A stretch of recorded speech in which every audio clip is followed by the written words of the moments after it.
오늘 믿음 속 특성의 은혜가 되셨죠? 평균 나이가 70 이상입니다. 이분들보다 높은 분들만 박수 안 쳐도 돼요. 이분들보다 연배가 낮으신 분들은 다 아멘하면서 박수를 쳐야 됩니다. 한 사람만 70 될 예정이고 가장 끝에 섰던 사람들만 나머지 분은 다 70 이상에서요. 앞에 나와서 찬양하는 거 쉽지 않습니다. 내가 나이가 몇 살인데, 내가 지금 교회 생활 몇 년인데 이렇게 할 수 있잖아요. 우리 하나 앞에 나와서 찬양하는 것은 믿음으로 하는 거거든요. 저희 교회는 어린아이부터 어른에 이르기까지 다 믿음으로 찬양하고 또 하나님 앞에 영광 돌리는 교회인 줄로 믿습니다. 우리 믿음 속의 찬양 하나님이 기뻐 받으신 줄로 믿고요. 우리 아멘 하면서 박수로 하나님 앞에 영광을 올리겠습니다.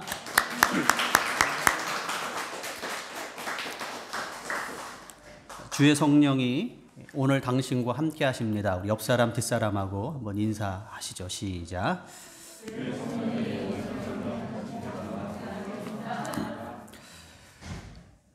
주님의 성령께서 주의 이름으로 두세 사람 이름으로 내 이름으로 모인 곳에 내가 너와 함께 하겠다 약속하셨습니다. 그 약속 지켜주실 줄로 믿습니다. 이 시간 주의 이름으로 모였기 때문에 주의 성령께서 저희와 함께 하십니다. 주의 성령은 우리의 마음을 다 아시고 여러분의 형편을 다 아시는 분이세요. 병든 자는 치료해 주시고요. 마음의 아픔과 상처 있는 자는 위로해 주시고 갈급한 영혼들은 말씀의 생명수를 먹여 주실 줄로 믿습니다. 우리 같은 기대하는 마음으로 다시 한번 옆사람 뒷사람 주의 성령이 오늘 당신과 함께 하십니다. 시작.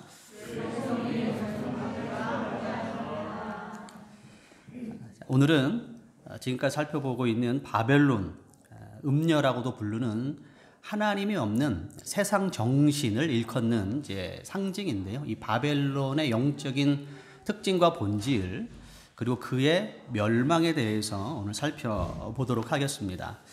자, 오늘 본문으로 다시 가셔서 자, 2절을 보시면 자, 오늘 본문 2절이죠. 권사님 읽어주시죠. 힘찬 음성으로 외쳐 이르되 무너졌도다 무너졌도다 큰 성 바벨론이여 귀신의 전소와 각종 더러운 영이 모이는 곳과 각종 더럽고 가증한 새들이 모이는 곳이 되었도다.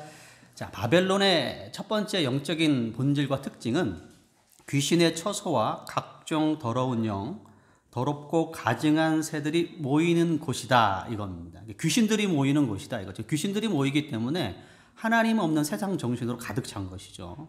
이게 바벨론의 영적인 본질입니다.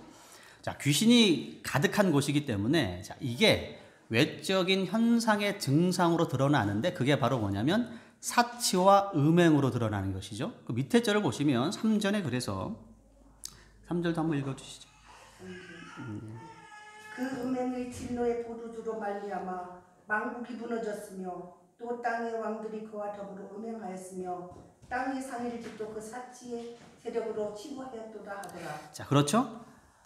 가증하고 더러운 각종 새들과 귀신들이 모였는데 그 다음 구절에는 그것으로 인하여 사치와 음행으로 자신을 치부하고 장식하는 모습이 드러나지 않습니까?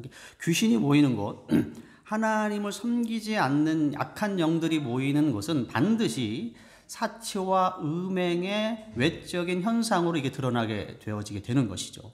자, 죄라는 것은 본질적으로 하나님을 떠나고 등진 거잖아요. 하나님 없이 살 거야. 이게 죄인데, 자, 생명과 진리가 지금 결핍된 상태입니다. 하나님을 등지고 하나님을 떠났으니 생명과 진리와 빛이 지금 결핍됐잖아요. 그렇기 때문에 필연적으로 갈증을 느끼게 되어져 있는 것이죠. 그리고 그 갈증을 세상적인 것으로 채우려고 자꾸 노력하는 것, 이게 죄와 죄가 가지고 있는 특성이 되는 겁니다. 우크라이나 전쟁에 여러분 날마다 관심을 좀 갖겠습니다만은 한 2주 전인가 우크라이나의 친러 정치인 러시아 쪽의 그 굉장히 우호적인 정치인이면서도 야당 당수였던 빅토르 아무개 있는데 이름이 하도 어려워서 제가 다 기억을 못 하겠어요. 아무튼 이런 정치인이 한 2, 3주 전에 반역죄로 체포가 되었습니다. 러시아가 키이우를 점령하면 이 빅토르 이 아무개 하는 이 야당 당수를 정상으로 세워서 친러 정권을 세우고자 한다라는 그런 이제 얘기가 있는데 그때 등장하는 그 중심에 있는 인물이었죠. 그래서 우크라이나 정부에서 비밀 경찰을 동원해서 이 사람을 체포해서 반역죄로 체포를 했는데 체포와 동시에 모든 재산을 압류했어요. 재산이 어마어마합니다. 얼마인지 제가 말씀을 드리지 않겠어요. 어마어마합니다. 근데 그 중에 재산은 말할 것도 없고 압류물 중에 제가 이렇게 그 눈살을 찌푸리면서 본 것 중에 뭐냐면 호화 요트. 요트 정도가 아니고 요트 정도가 아니고 호화 요트예요. 여기서 그런 거 타본 사람은 저밖에 없기 때문에 강조 말씀을 드리는 겁니다. 호화 요트예요. 막 그 수백억 이렇게 나가는 거 있잖아요. 이게 압수가 되었어요. 이제 저 글 보면서 그런 생각이 드는 거예요. 야, 정치인이 호화 요트가 필요한가라는 생각이 드는 겁니다. 잿밥에 관심이 있는 것이죠. 푸틴도 공공연한 비밀이 본인은 인정하지 않지만 공공연하게 푸틴이 갖고 있는 호화 요트가 있어요. 네, 무려 2억 달러입니다. 2억 달러. 대충 얼마인지 아시죠? 그 안에 보면 화장실이 있는데 온통 금으로 치장되어 있는. 이것도 저만 경험해 왔기 때문에 제가 설명해 드릴 겁니다. 온통 금으로 치장된 화장실을 갖고 있는 호화 요트를 가지고 있어요. 이 정치인이 이제 그게 궁금한 것이죠. 정치인이 그냥 요트는 괜찮아요. 뭐 있을 수 있죠. 정치인이라고 뭐 여가를 즐기지 못할 법이 어디 있습니까만은 수백억 수천억에 이르는 호화 요트를 가지고 있을 필요가 굉장히 괴이한 일 아닙니까? 동서고금을 막론하고 청렴한 정치인을 찾아보기 어렵습니다. 국민들을 위한다고 하지만 다 자기 뱃속을 채우고 있는 겁니다. 그래서 세상이 고통스러운 겁니다. 고통스러운 겁니다. 하나님 없는 사람들의 삶의 내용이 이런 겁니다. 끊임없이 즐길 거리를 찾는 거예요. 왜요? 하나님을 떠나 등졌기 때문에 이미 그 안에 근원적인 갈핍과 결핍과 그 갈증이 있어서 하나님이 아닌 다른 걸 계속 채워야 된다는 말이죠. 그래서 계속적인 즐길 거리, 파티, 어디 뭐 야유, 가만히 있들 못하는 계속적, 왜냐하면 자기의 영혼이 갈급하니까. 이게 죄란 말이죠. 그래서 철학자 파스칼은 그런 얘기를 했어요. 하나님께서는 인간의 마음속에 커다란 공백을 만들어 놨는데 그 공백은 다른 것으로 채울 수 없고 인간을 창조하신 하나님만으로 채울 수 있다. 아멘? 믿으시죠?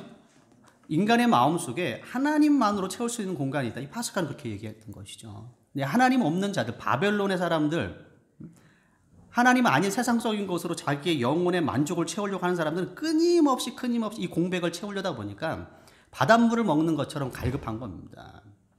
사랑하는 성도 여러분, 여러분들의 가슴의 심령의 이 공백을, 이 큰 방을 하나님으로 채우시게 되길 바랍니다. 우리가 오늘 찬양했잖아요. 넘쳐나네 주를 향한 나의 갈망이, 하나님의 은혜를 체험하고 주의 이름을 부르고 하나님 나라에 가고자 하는, 주님과 동행하고자 하는 그 영적인 갈망을 무엇으로 채울 수 있냔 말이죠. 먹으면 채워집니까? 학위를 가지면 채워집니까? 좋은 차를 타면 채워집니까? 좋은 옷을 입으면 채워집니까? 아니에요. 하나님만이 우리를 채울 수 있게 되는 것이죠. 바벨론은 뭐냐? 그게 아닌 거예요. 세상의 것으로서 그걸 자꾸 채우려고 하는 노력들과 세상 정신들, 이걸 바벨론이다 이렇게 부르게 되는, 첫 번째 영적인 이제 특질이 되는 것이죠. 자, 7절을 보시면 7절도 한번 읽어주시죠. 그가 얼마나 자기를 영화롭게 하였으며 사치하였든지 그만큼 고통과 애통함으로 갚아주라. 그가 마음에 말하기를 나는 여왕으로 앉은 자요 과부가 아니라 결단코 애통함을 당하지 아니하리라 하니. 자, 바벨론의 두 번째 특징은 이제 교만입니다. 나는 여왕으로 앉은 자라. 자, 스스로 말하죠. 자기 고집에 도취되어서 스스로 만족하고 있는 겁니다. 항상 본인은 옳아요. 항상 본인이 최고입니다. 항상 본인이 뭐든지 중심이 되어야 되는 것이고, 나는 여왕으로 앉은 자라. 더 나아가서 나는 결코 애통함을 당하지 않으리라. 이렇게 자기에게 자기를 다짐하고 있잖아요. 스스로의 의와 고집으로 교만해서 만족해져 있는 상태가 되는 것이죠. 뭐가 아쉬워서 예수를 믿냐. 야, 교회 다니는 사람들은 미안하지만 의지가 약한 사람들이야. 세상에서 실패한 사람들, 교회 앉아있는 사람들 중에 세상에서 성공한 사람이 어디 있냐. 다 세상에서 실패하고 낙오되고 소외되고 의지가 약한 사람들만 교회에 앉아있지 나는 절대 아쉬운 게 없어. 절대 교회 가지 않을까. 예수를 안 믿어. 난 보란 듯이 내 힘으로 행복하고 멋지게 환상적으로 사람들에게 사는 모습을 보여주고 말 거야. 어디서 많이 들어본 얘기죠? 교회 밖에 있는 사람들의 자기 만족과 자기 외침입니다. 다 이 범주 아래 있어요. 예수와의 기도회에서, 하늘의 기도회에서 그거야말로 의지가 약한 사람들이지. 내가 노력하고 내가 열심히 쟁취해. 내 손으로 쟁취해. 난 내 힘으로 이룰 거야. 보란 듯이 살아줄 거야. 이게 지금 그렇게 얘기하고 있는 거야. 나는 과부가 아니라 여왕이라 스스로 애통을 당하지 않겠다라고 외치고 있지 않습니까? 이 교만입니다. 자, 그런 사람들의 궁극적인 그 비극은 뭐냐면 본인 스스로의 영적인 가난함과 가련함을 인식하고 있지 못하다는데 그런 사람들의 비극과 문제가 있는 겁니다. 영적인 가난함과 가련함이죠. 사람은 그 사람의 사회적인 지위가 어찌 되든지 간에 자기가 누리고 있는 어떤 세상적인 어떤 조건들이 무엇이든지 간에 학위가 있든 뭐가 있든지 간에 인간 그의 마음속에 시기와 질투와 분노, 욕심과 탐욕과 거짓이 있는 한 가난하고 가련한 존재입니다. 그렇죠? 그의 안에 아무리 양복을 입고 멋지게 단장을 하고 폼나게 젠틀맨처럼 행동하면 무슨 소용이, 그의 마음 깊은 곳에 좋은 옷으로 감싸고 있지만 육신은 감싸고 있어요. 세상의 것으로 다 감쌌어요. 그러나 그의 마음 깊은 곳에 분노가 있어요. 그의 마음에 질투가 있습니다. 시기가 있습니다. 탐욕이 있어요. 거짓이 있어요. 교만함과 자만감이 있습니다. 그러면 그 사람은 가난한 사람이고 가련한 사람입니다. 왜 그러냐면 이미 결핍 상태에 있는 거거든요. 아까 제가 죄의 본질을 말씀드렸죠. 죄라는 것은 거짓말을 하네, 누구를 속이네, 이게 아니에요. 근본적으로 죄라는 것은 하나님을 등진 상태, 그러니까 빛과 진리와 거룩함이 결핍되어져 있는 상태거든요. 그 자체가 죄예요. 이 가련한 것이죠. 그 자체가. 참된 그 행복은 그래서 무슨 옷을 입었느냐, 내가 어떤 차를 타느냐, 어떤 집에 사느냐가 그게 아니에요. 참된 행복과 품격이라는 것은 그 안에 겸손함이 있느냐, 그 안에 의로움이 있느냐, 그 안에 거룩함이 있느냐, 이게 그 사람의 무게와 그 사람의 영적인 무게를 가름할 수 있는 기준이 되는 겁니다. 자, 여러분들은 예수 그리스도 앞에 무릎 꿇어 겸손함으로 영적인 향기를 이렇게 품어내시는 그런 열방교 성도들 되시기를 부탁의 말씀을 드리겠습니다. 아멘. 자, 8절 한번 가보시죠. 그러므로 하루 동안에 그 재앙들이 이르르니 곧 사망과 애통함과 흉년이라. 그가 또한 불에 살라하시리니 그를 심판하시는 주 하나님은 강하신 자이십니다. 자, 바벨론의 특징이라는 것이 교만이고 각종 더러운 음행과 사치로 치장한 거라면, 자, 말씀을 드렸던 것처럼 언제나 이거죠. 죄라는 것은, 자, 결핍이라고 말씀드렸어요.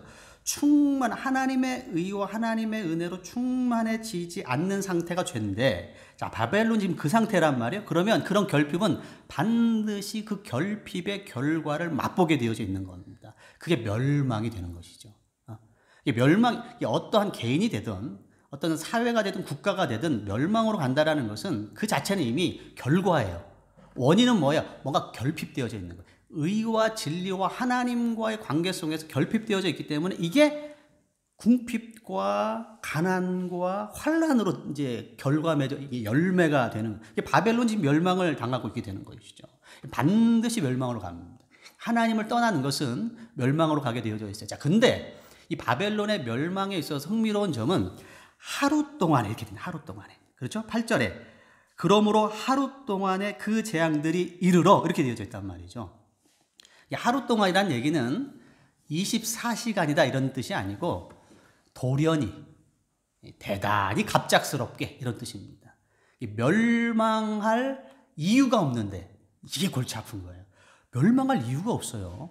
모든 평가와 모든 전망과 모든 계획이 완벽한 것 같은데 실제로 완벽해요. 멸망할 이유가 없는데 호련히 대단히 갑작스럽게 종국을 맞게 되는 겁니다. 나는 망할 거라고 전혀 생각하고 하지 않았는데 어느 날 갑자기죠. 이게 바벨론의 멸망의 특징. 하루 동안에. 하나님이 역사하시면 견고한 바벨론 성, 견고한 아수르의 성도 하나님이 후 불어버리면 한순간에 무너지는 겁니다. 호련히 무너지는 겁니다. 대단히 갑작스럽게 무너지는 겁니다.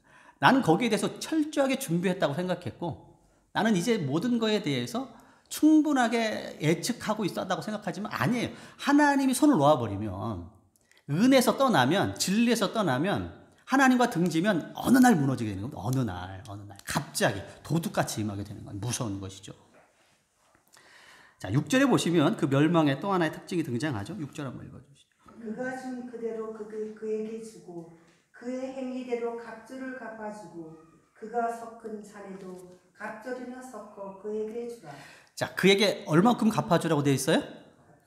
갑절이나 갚아주라. 그가 행한 대로 갚을 뿐만 아니고 갑절을 갚아주고 그가 섞었던 잔에 갑절로 섞어주라. 이렇게 갑절로 심판이 임하게 되는 겁니다. 갑절로 심판받는다는 얘기는 감당할 수 없을 정도의 무거운 짐으로 심판하신다는 뜻입니다. 자, 믿으시죠? 감당할 수 없는. 될 수 있으면 우리 인생은 목사님, 저는 시행착오 다 겪어보고 산전수전 공중전 다 겪어보고 인생을 좀 단단하게 살겠습니다. 좋아요. 괜찮아요. 그렇게 되면 단단해져요. 그러나 제가 육신이고 인생을 살아보니까요, 힘들어요. 인생이 산전곡중전 시행착오 막 돌고 돌아 그냥 여기서까지 갈 길을, 인생을 돌고 돌아가는 그런 거 있잖아요. 힘듭니다. 될 수 있으면, 가능하면 하나님의 은혜 가운데 평탄한 길을 걷는 것이 은혜인 줄로 믿습니다. 믿으시죠? 갑절로 갚아주신다는 얘기는 감당할 수 없는 무게가 인생에 찾아와요. 이거 힘든 일입니다. 내가 감당할 수, 여러분 인생을 살아보면 알잖아요. 내가 감당하기 어려운 어떤 상황과 그 환경에 직면하면 사람 숨을 못 쉬어요. 암담합니다. 밥맛은 없는 건 기본이고 잠도 못 자고요. 속이 썩어 문드러지잖아요. 이 갑절로 갚아주라는 얘기입니다. 갑절. 이게 어느 날 갑자기 대단히 급박스럽게 진리와 빛에서 떠난 사람은, 인생은 그렇게 맞게 되는 겁니다. 우크라이나 전쟁 때 제가 정말 눈물 겨우면서 봤던 장면 중에 여러 장면이 있는데, 그 중에 이제 이런 장면이 있어요. 개전 초기에 우크라이나 시민들이 폴란드로 이제 많이 피난민을 떠났잖아요. 여러분, 피난민 행렬을 보면요, 조촐해요. 딱 여행 가방, 코퍼 하나 들고 갑니다. 근데 그 사람이 집이 없냐, 자동차가 없냐? 아니죠. 집도 있고 자동차도 있고요. 집에 금은 폐물도 있고 음식도 있고 좋은 옷도 있어요. 다 못 가져가는 겁니다. 딱 가방 하나 끌고 가는 겁니다. 달랑. 다 놔두고 가는 거예요. 가방 하나 끌고 가고 그날 저녁부터 낯선 땅에서 무엇을 먹을까, 어디에서 잘까를 걱정해야 되는 신세가 되는 겁니다. 상상을 했을까요? 그 전날까지만 해도 자기 집이 있고 자기 자동차가 있고 냉장고에 먹을 것이 가득하고 옷장을 열어보면 입을 옷이 많은데, 그 다음 날은요, 그 모든 거 다 못 가져. 딱 그냥 필요한 가방 하나만. 어느 날 갑자기 국경에 도착했는데, 남자들은 동원령이 떨어지니까 아빠가 어린 두 남매를 데리고 국경을 넘으려고 했는데, 봉쇄령이 떨어지니까 아빠가 못 넘어. 근데 이 두 남매는 어떻게 보내야 되잖아요. 그러니까 지나가는 낯선 사람에게 맡기는 것이죠. 국경을 넘게 합니다. 가능한 일입니까? 여러분 자녀 난리통에, 피난민 난리통에, 그런 일이 없어야 되겠습니다만 난리통에 헤어지는데, 여러분이 죽어도 여러분 자녀를 책임지고 싶지, 난리통에 전혀 낯선 사람에게 여러분 자녀 맡기고 그 국경 넘을 수 있습니까? 그럼 못하죠. 정상적인 상황에서는 그렇게 할 수 있는 부모가 없어요. 근데 그렇게 할 수밖에 없어요. 그래서 넘기잖아요. 생각해보면 너무나 가슴이 막 무너 내려맞을 것 같아. 자기 자녀가 낯선 사람 손을 붙잡고 국경을 그거 어떻게 될지 알고. 나중에 다행스럽게 그 엄마가 핸드폰으로 막 연락해서 수용소에 와서 두 남매를 찾았다고 하길래 안도의 숨을 나셨습니다만은, 오해하지 마세요. 제가 지금 우크라이나 이런 상황이 바벨론처럼 하나님의 심판과 멸망 이렇게 말씀드리는 거 아닙니다. 대단히 갑작스럽게, 그리고 감당할 수 없는 상황이라는 것에 대한 예를 보여주기 위해서 말씀을 드리는 겁니다.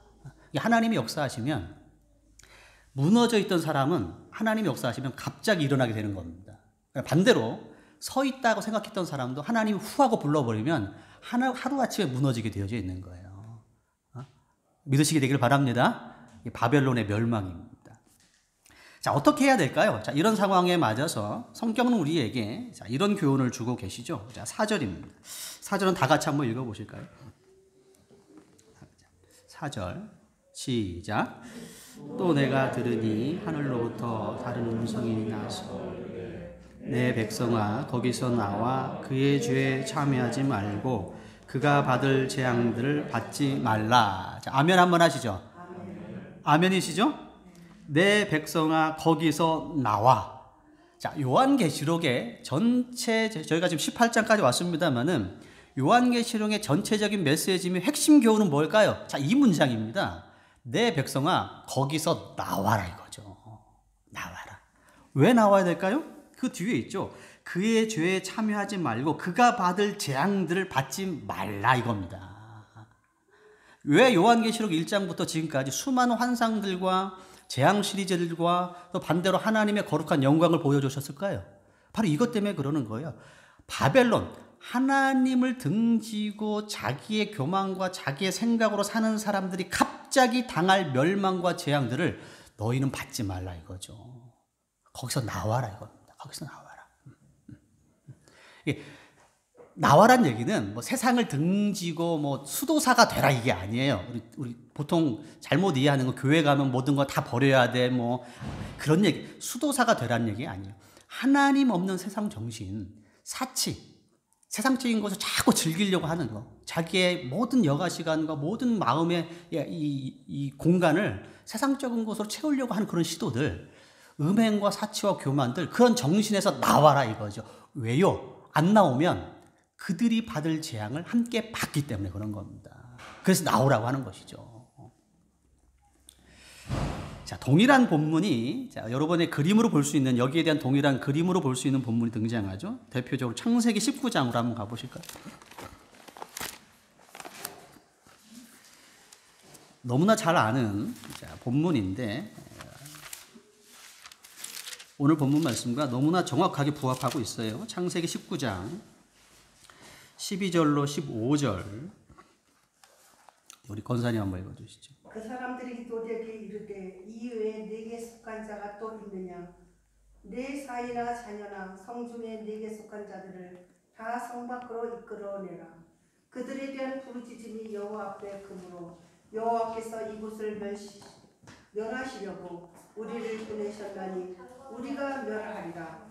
롯이 나가서 그 딸들과 결혼할 사이들에게 말하여 이르기를 여호와께서 이 성을 멸하실 터이니 너희는 일어나 이곳에서 떠나라 하되 그의 사이들은 농담으로 여겼더라. 동뜰 때 천사가 롯을 재촉하여 이르되 일어나 여기 있는 네 아내와 두 딸을 이끌어내라. 이 성의 죄악 중에 함께 멸망할까 하느라. 자, 본문을 그대로 보고 계세요. 자, 주의해 보세요. 12절 제가 주목하라는 것을 보시기 바랍니다. 12절 후반절 내게 속한 자들을 다 성 밖으로 이끌어내라. 그렇죠? 자, 14절 후반절 그의 사위들은 농담으로 여겼더라. 자, 15절 후반절 이 성의 죄악 중에 함께 멸망할까 하노라. 자, 머리에 입력이 되셨죠? 자, 저를 보세요. 요한계시록 18장 말씀과 너무나 정확하게 부합하죠?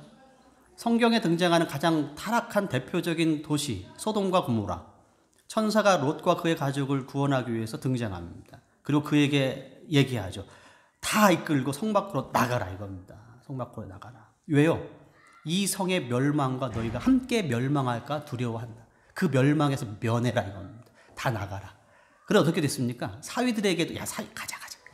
김서방 박서방 다 농담으로 여겼더라. 지금 이 좋은 날씨에 21세기에 우주선이 날아다니고 지구 반대표가 실시간으로 통하고 있는 때 인간의 유전자 지도가 복합되고 이런 시대에 무슨 유황과 그 불이 하늘에서 떨어진다고 농담하지 다 이렇게 반응했거든요. 그러나 그 다음날 어떻게 됐습니까? 정말 빛처럼 불과 유황이 쏟아져서 다 죽고 말았잖아요. 롯과 아내, 물론 롯의 아내 나중에 소금기도 했습니다만은 롯과 두 딸만 살았습니다. 사랑하는 성도 여러분, 농담으로 여기지 마시게 되길 바랍니다. 아멘. 하나님의 말씀은 생명의 말씀, 농담으로 여기면 아닙니다. 아유, 어떤 것은 진짜고 어떤 거는 그냥 전설이고 설화겠지. 아니에요. 하나님 말씀은 다 살아 역사하는 힘입니다. 농담으로 여기지 마시고 이 성에서 나와라 이거죠. 왜요? 함께 멸망할까 두려워하노라. 하나님의 사랑이 여러분에게 임하고 있는 거예요. 괜히 여러분을 귀찮게 하고 왜 또 주일날 나오라고 봉사하라고. 아니에요. 여러분을 사랑하니까, 멸망에서 구원하시길 원하시니까, 영생의 자녀 삼아주시고 싶으시니까 권면하고 있는 겁니다. 바벨론의 정체를 보여주고 있는 겁니다. 여러분, 세상의 정신, 사치와 음행과 교만의 정신에서부터 나오시게 되길 바랍니다. 아멘. 자, 그리고 교회를 귀하게 여겨주세요. 중요한 겁니다. 그럼 세상에서 나오면 뭐 하게? 그냥 나오면 중요한 거예요? 아니, 어디 들어가야 될 거 아니에요? 그게 들어가는 게 뭐예요? 교회죠, 교회. 하나님의 은혜가 임하는 이 교회. 그래서 교회를 귀하게 여겨야 되는 겁니다, 교회를. 여러분의 마음에 들지 않는 부분이 있을 수 있어요. 반드시 어려운 부분들도 있을 수 있습니다. 영적인 은혜 아래, 영적인 보호 장막 아래 들어와서 거기서 거하는 것은 매우 복된 일입니다. 그래서 교회를 귀하게 여겨야 되는 겁니다. 여러분 주변에서 만나는 사람들을 존중하세요. 귀하게 여겨주세요. 그들의 마음에 상처 주지 마시고, 그들의 마음을 아픔 주지 마시고. 이거 다 성 밖에서, 바벨론에서 소돔과 고모라에서 나온 사람들이에요. 그리고 하나님의 거룩한 부르심 가운데 모인 사람들이 다 귀한 사람들입니다. 이곳이 무너지면 어디로 갈 거예요? 뭐 밖에는 더 추워요. 교회 안이 그래도 은혜가 가득한 겁니다. 사랑하는 성도 여러분, 교회를 귀하게 여기시길 바랍니다. 모여서 찬양하고 기도하고 하나님의 이름 마음껏 부를 수 있는 게 얼마나 큰 은혜입니까? 귀하게 여겨주시고요, 소중하게 여겨주시고요, 아껴주세요. 그리고 각각을, 여러분 각각에게 편안하게 해주세요. 편안하게 최고로 해주세요. 자기 식구들에게는 그렇게 안 하면서 처음 봤다고 교인들한테 그렇게 하면 안 되잖아요. 교회 안에 오는 거예요. 성 밖에서 나와서 교회 안으로 다시 모여오는 겁니다. 이게 하나님께서 우리에게 말씀하시고 요한계시록을 보여주시는 이유가 되는 겁니다. 다 나와서 여러분 바벨론이 멸망할 그 재앙으로부터 재앙 당하지 마시고 하나님의 은혜 가운데 회복하셔서 은혜 충만한 여러분 되시기를 주의 이름으로 축원의 말씀을 드리겠습니다. 우리 이 시간 같이 한번 합심해서 기도하실 텐데요. 하나님, 저희들의 마음을 정결하게 하시길 원합니다. 혹시 내 안에 바벨론은 없습니까? 하나님 없는 것으로 나를 자꾸 채우려고 하고 나의 인생을 치부하려고 하는 것은 없습니까? 이 시간 정결하게 하시고 겸손한 마음을 주시고 하나님만으로 내 마음의 공백을 채울 수 있도록 주님 역사하여 주옵소서. 이 시간 같이 합심하여서 우리 기도하겠습니다. 하나님 감사합니다. 우리 하나님의 은혜 가운데 오늘도 주의 거룩한 말씀 앞에 모였습니다. 하나님, 주님의 생명의 말씀, 진리의 말씀 앞에 저희가 모였습니다. 주의 말씀은 힘이 있고 능력이 있고 진리인 줄로 믿사오니 그 말씀을 붙잡게 하여 주시옵소서. 내 백성아, 거기서 나와 그의 죄에 참여하지 말고 그가 받을 재앙들을 받지 말라. 하나님께서 저희들을 부르시는 목적이 여기에 있는 줄로 믿습니다. 저희들을 향하신 부르심이 이 말씀에 있는 줄로 믿습니다.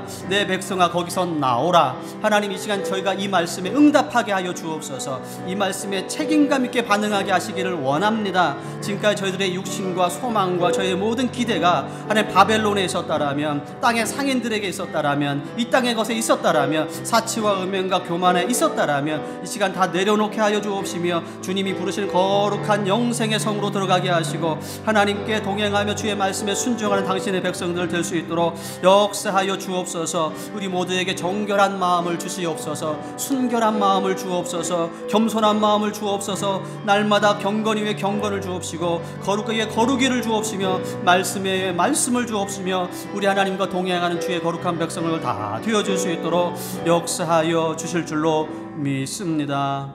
살아 역사하시는 아버지 하나님, 이 시간 주의 말씀을 듣는 저희들의 귀가 복이 있게 하시기를 원합니다. 하나님, 내 백성아 거기서 나오라 말씀하신 그 말씀에 저희가 아멘하며 응답하게 하여 주옵소서. 내 인생에 세상과 짝하며 하나님을 등진 것이 있습니까? 이 시간 주님이 저희를 돌아서기를 원하시며 부르십니다. 이 시간 저희가 아멘하며 주 앞에 나오고 주님 앞에서 무릎 꿇는 겸손한 주의 백성들 다 되어줄 수 있도록 역사하여 주옵소서. 예수님의 이름으로 기도합니다.